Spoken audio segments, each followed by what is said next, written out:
Комонвелтот на Северните Маријански острови е група острови во Тихиот океан, територија на САД, која е далеко од Вашингтон.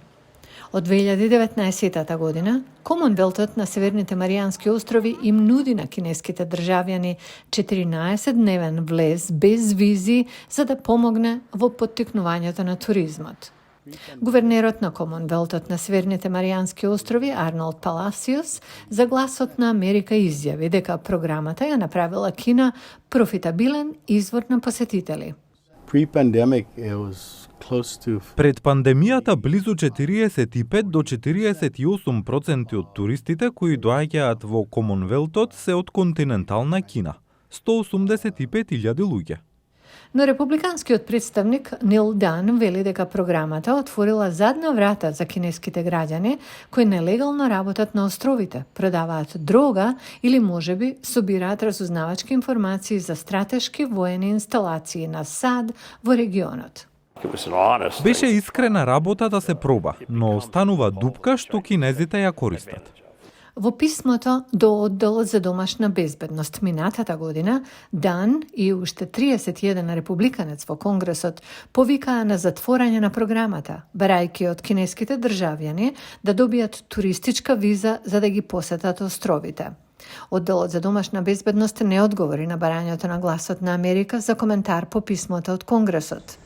Покрај визниот проблем, Паласиос вели дека има проблем и со нелегален влез во регионот.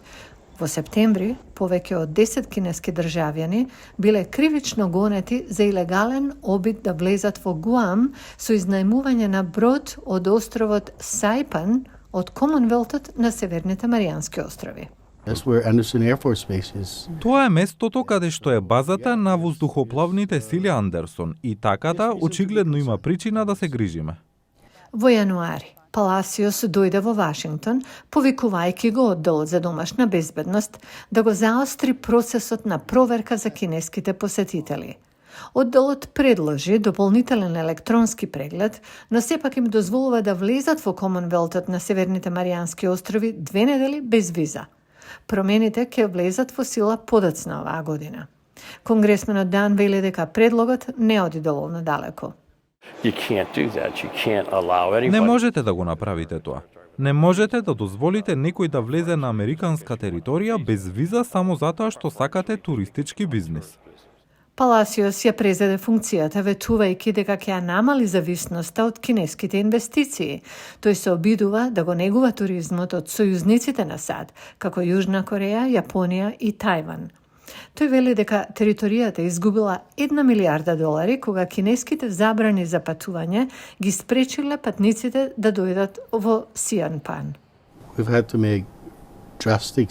Моравме да направиме драстични жртви во владините операции и јавните служби. Паласиос вели дека барал законодавците од Вашингтон да ги зголемат летовите до територијата и да го запрат нелегалниот влез.